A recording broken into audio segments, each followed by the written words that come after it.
Welcome to the Tipping Point Show. I'm Jimmy Evans. I'm so glad that you've joined me today. I've got a really good program for you today. I'm talking about, is this the last pope? Is St. Francis the last pope? And I'll tell you in just a minute why many believe that. And I believe it certainly could be true, but I'm going to talk about that in just a minute. Remember, our conference is coming up September the 17th here in Dallas-Fort Worth at Fellowship Church, Grapevine, Texas, 5 minutes from DFW Airport. We would love to have you come. It's going to be from 9 in the morning until 5:30 in the afternoon. It's going to be myself, along with Rabbi Jonathan Kahn, Greg Laurie, Dr. Mark Hitchcock, Billy Crone, and Pastor Ed Young. He's going to be their great speaker. He's the pastor of the church. We would love to have you come and be a part of the conference that day. It's a week before Rosh Hashanah. Now, I believe the Feast of Trumpets, and I believe that some year the rapture will occur during the Feast of Trumpets. It's the fifth feast. The first four feasts have been literally fulfilled. This is the fifth feast. I believe the fulfillment of that is going to be the rapture. It's a 2-day feast. So if I told you that Jesus was going to come for the church during the Feast of Trumpets, you still don't know the day or the hour. In fact, one of the things that the Jews call the Feast of Trumpets is the day that no one knows. So this is a week before the Feast of Trumpets, and the purpose of it is to encourage us and to educate us about what's going on in the world and to prepare our hearts for the return of Jesus. Now, it may not be this year. I'm hoping it's this year with all the things that are going on. We would love to have you be a part of the conference. It's $99 for the conference to physically attend, $49 for the live stream. And the live stream is good for 30 days. If you can't watch it that day, you've got 30 days to watch it, and you get a 20% discount. For all of our YouTube viewers, we're giving you guys a 20% discount. So if you'll just go on conference.endtimes.com, the information is there on your screen, and just enter into the promo code there, EndTimes20, you'll get a 20% discount. And so we'd love to see you there. It's going to be a fantastic conference, and I can't wait for that time. I'm waiting for Jesus to return. And so you say, Jimmy, you're an escapist. I really am. Jesus said, pray that you may be counted worthy to escape all these things and to stand before the Son of Man. We're going to occupy until Jesus comes, but I'm praying that Jesus comes very soon. And with all the signs of the times that are happening, and I'm talking about on the program today, I really do believe that Jesus is coming very soon. So we would love to see you at the conference on September 17th, right here in Dallas-Fort Worth area. And on the website there, when you go to conference.endtimes.com, we have hotel information, airline information, all that kind of stuff is right there on the site. Now, I want to talk in this message about the final pope. And you say, well, why do we believe that Francis could be the final pope? Well, here's a book by my friend Tom Horn and also Chris Putnam. Chris has gone to be with the Lord, but Tom is my friend. And this book is called Petrus Romanus, which means Peter the Roman. And the subtitle is The Final Pope is Here. Now, this is a very thick book, very well written, very well documented. And Dr. Tom Horn believes that this is the final pope. And I'll tell you in just a minute what the Lord showed him about the final pope. So this book, Petrus Romanus, it goes back to a prophecy of the popes, which is a short, 112 short cryptic phrases in Latin, which purport to predict all of the future Roman Catholic popes, beginning with Pope Celestine II. Now, the prophecies were first published by Benedictine monk Arnold Wyon in 1595. And Wyon attributes the prophecies to St. Malachi, who is a 12th century archbishop of Ireland. And according to an account put forward in 1871, Malachi was summoned to Rome in 1139 by Pope Innocent II. Now, so he went from Ireland to Rome, but he didn't go by the sea. He went by land. He traveled the continent of Europe, and he was struck, sickened, when he went across the continent of Europe by the squalor, the poverty, the disease, just how downtrodden the people were, the masses, all across Europe until he got to the Vatican. When he got to the Vatican, he was sickened by the opulence and the luxury. It was exactly the opposite of what everyone else was going through, and it just broke his heart. And so while he was there, he purportedly experienced a vision, and in the vision, he saw 112 future popes, which he recorded as a sequence of cryptic phrases. And the manuscript was then deposited in the Vatican archives and forgotten all about it until it was rediscovered in 1590. It's highly contested in a lot of the Catholic circles. A lot of people believe that it's a forgery. They don't believe it's true. They contest, by the way, that the prophecies of the popes before 1590 are more accurate than those after 1590. What they're saying is, somebody doctored the thing up. They're saying that St. Malachy had these visions, and so they went back and made all this stuff up, and they go forward, and they're not as accurate. And I'll show you in just a minute. And this is documented in this book, Petrus Romanus, what he said about many of the popes that are more current, and this current pope right now. And so if the St. Malachy prophecies are true, the significance is, he said there were going to be 112 future popes. And the number 112th pope was going to be the last pope. And the question is, Pope Francis, currently the pope, what number is he? He's number 112. He has been the 112th pope since St. Malachy gave the prophecies, if in fact his prophecies are correct. And so let me just tell you why I believe that they very well could be correct. Now, the interesting thing about Pope Francis is he's 85 years old and he's not in good health. The latest picture I saw of him was he was in a wheelchair and he was talking about retiring. And Benedict, before Francis, was the first pope in 600 years to step down and to retire. He's still living at Vatican City. We were at the Vatican about 4 years ago, and he was there. He's still living there. And so let's just kind of give you some proof, some reasons that I believe that the prophecy of the popes is true. And the first is, what are the chances out of 112 popes that the final one would occur when all the other end time signs have been happening for 70 years? It's astronomical. In other words, and by the way, if Benedict would not have resigned, he'd still be pope. He's still alive. The popes don't retire. Popes die. They die in office. And so Benedict retired, giving Francis the opportunity to step in and be the 112th pope.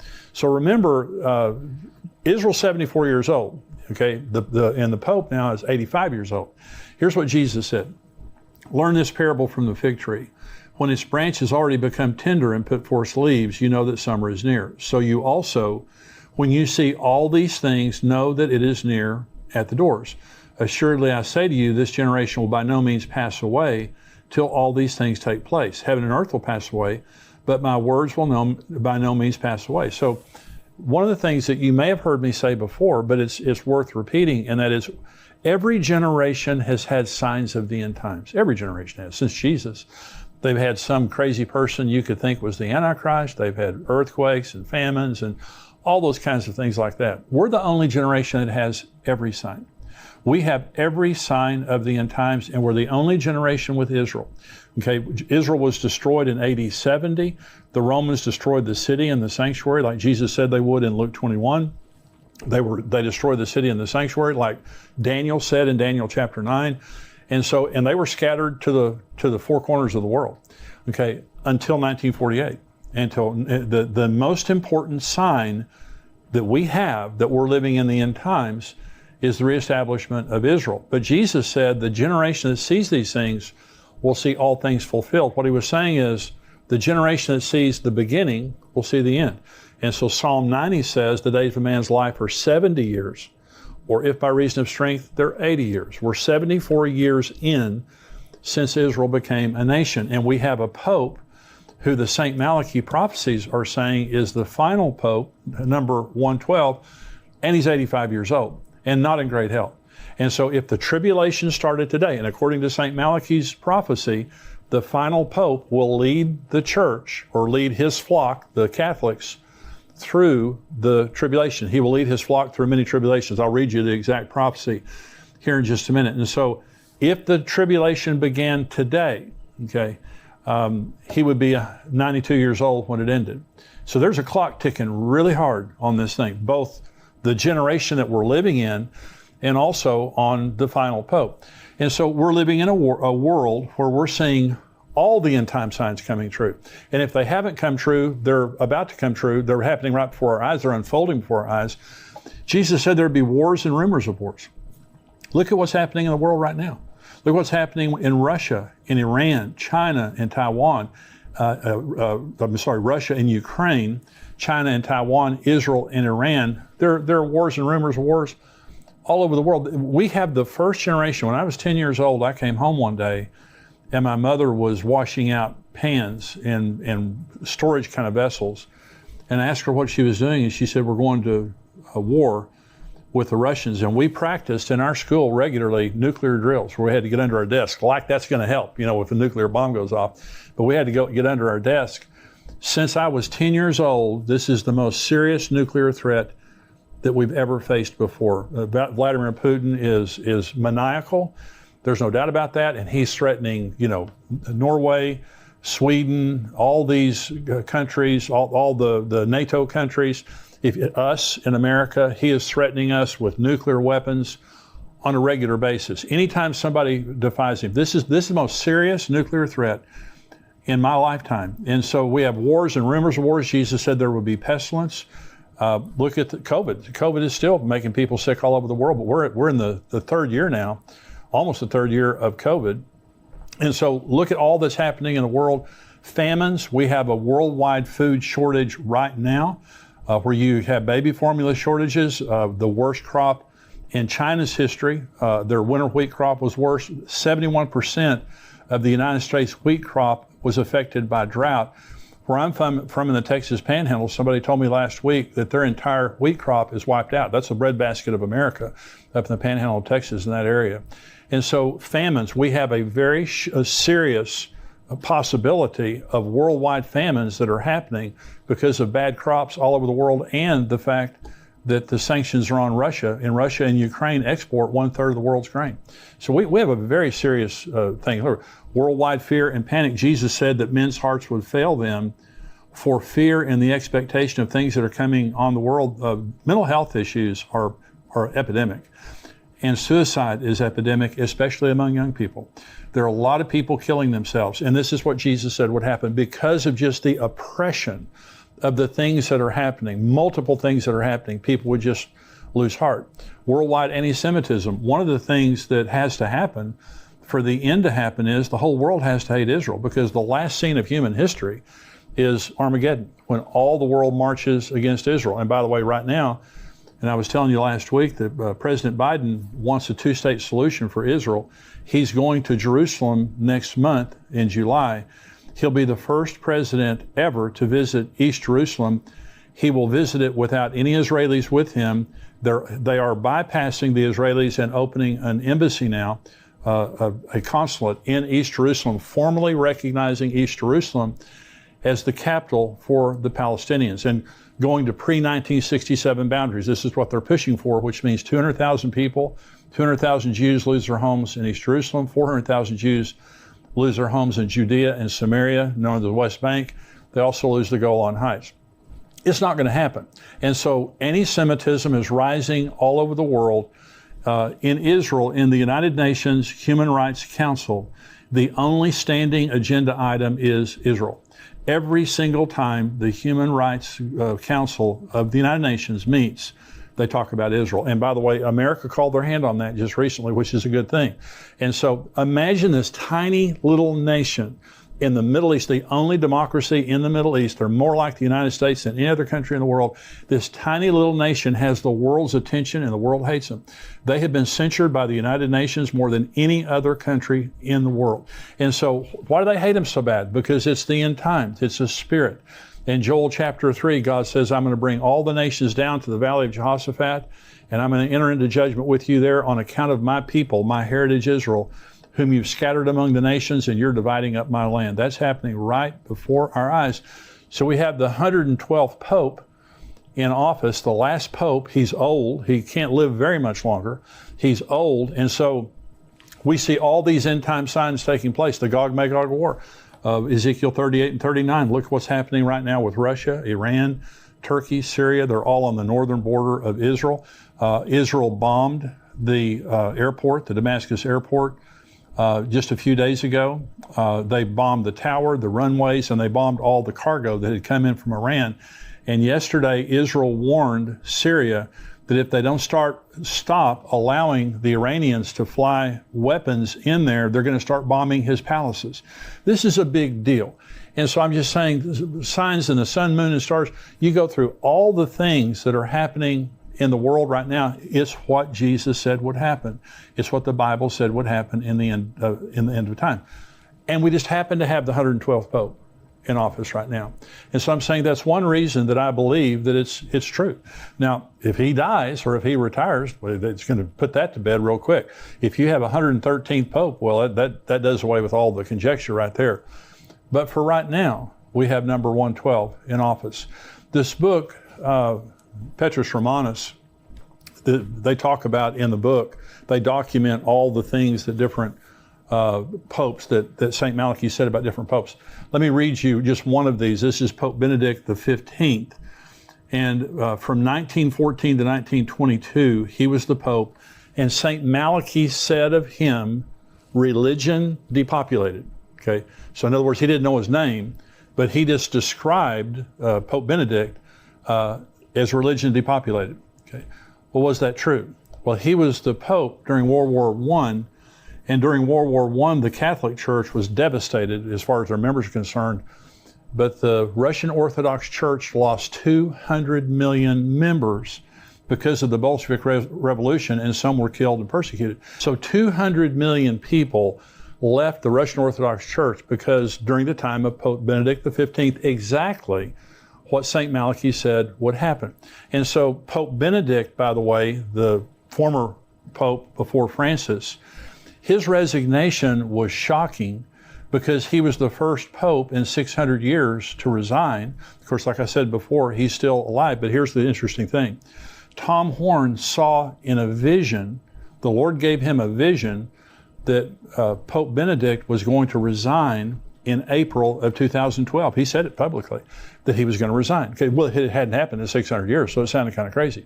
Well, so 2012 came and went, April 2012 came and went, and then the following year, in 2013, the Vatican announced that Pope Benedict was resigning. And then they gave an interview to the New York Times, and in the New York Times, they said he had actually resigned in April of 2012, and they were just now making it public. So why would the Lord show Tom Horn? Now, he's my friend, and you can see this on YouTube. Why would the Lord show Tom Horn that the Pope, Benedict, was going to resign? It's because I believe it validates, again, what they wrote in the book. I believe that this is the 112th Pope, and I believe that, many things are now let me say one thing. Anytime something is extra biblical, which means if I'm talking about Bible prophecy, something that's clearly in the Bible, I'm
to be very strong about it. I'm not strong about extra biblical stuff. And so I'm not saying, you have to believe this or else. I'm just saying it's another thing out there that gets me to believe that God is up to something and we're living in the end of the end times. The reference to St. Francis, let me just talk about him specifically. So here's what St. Malachy said about the 112th Pope. And this is right now Francis. This is a quote. "In the final persecution of the Holy Roman Church, there will sit Peter the Roman, who will pasture his sheep in many tribulations. And when these things are finished, the city of 7 hills will be destroyed, and the dreadful judge will judge his people."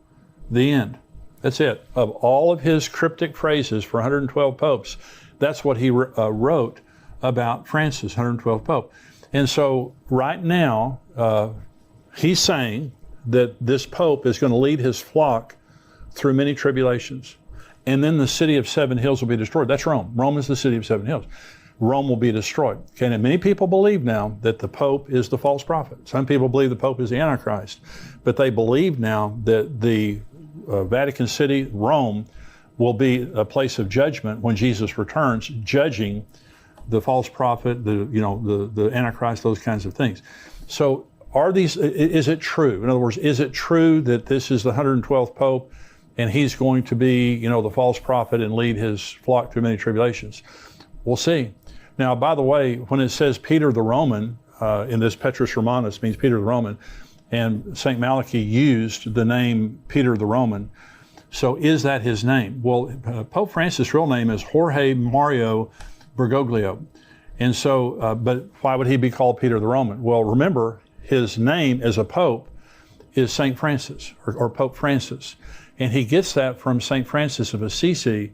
And St. Francis of Assisi's real name was Giovanni di Pietro, that's Peter, di Bernardone. That was his real name. He was Italian, he's Roman. His name can literally be translated Peter the Roman. So all these things are interesting, and so do I believe it's true? Based on what I know, I believe it's true. And again, I want to say it's extra biblical, so I'm not being dogmatic about it. But I believe it's very interesting that back in the 13th century, that we had a Archbishop of Ireland who was sickened as he went through Europe and saw the squalor and also the opulence of the Vatican. And if these things are true, the Lord gave him all of these pictures of 112 popes, and he sat and wrote it down with great accuracy in some cases, like I just showed you about the Pope during World War I. And now we have the 112th Pope sitting at the Vatican, old, and we'll see. And I believe, and I've said this before, I don't believe we're living in the end times. I believe we're living at the end of the end times. All these things are coming, to fruition at the same time. And I think it's just another reason to look up, because our redemption is drawing near. It's another reason for us to be careful in the way we're living our lives. Be careful to believe the Bible and to keep your eyes on Jesus and live your life in the right way. There are a lot of people mocking and scoffing and living like, there's nothing's going to happen, and that Bible prophecy isn't true. I believe every word of Bible prophecy is true, and we see all these things taking place like Jesus said they would. And very interestingly, we see the 112th Pope sitting in office right now. I hope that this has been a blessing to you. Now, those of you who are watching on YouTube, hey, be sure and subscribe to our YouTube channel and like this so that everything we have coming out, you'll be able to see it as it comes out. Also, endtimes.com, I'm going to continue on now with this podcast. The entire podcast goes to the subscribers of endtimes.com at $7 a month, $77 a year. We would love to have you be a subscriber to endtimes.com. We have articles that come out through the week, videos that come out through the week, myself, Mark Hitchcock, also Greg Laurie. I'm interviewing next week on the show Rabbi Jonathan Cahn. We have different interviews with different experts on different subjects. We would love to have you be a subscriber to endtimes.com. Thank you for joining me today. God bless you. I want to thank you for watching this Tipping Point clip. And I want you to subscribe to the channel. I want you, if you're not a subscriber, go ahead and click subscribe there. And thank you for watching and subscribing. I want you to join our Tipping Point community at endtimes.com. For $7 a month, you can subscribe, and you have a 7-day free trial. So if you just want to check it out for 7 days, go on endtimes.com, check us out for 7 days, but I can promise you, you're going to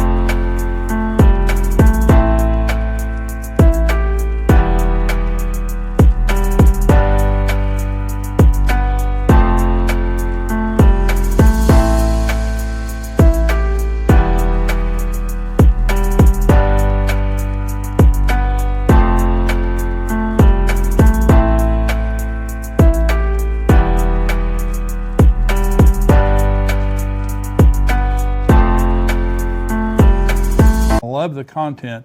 You're going to be getting the Tipping Point show, the full show, every single week, as well as articles and video content from great teachers like Greg Laurie and Mark Hitchcock, and of course myself. Be sure to subscribe to be notified when we release more videos like this. God bless you.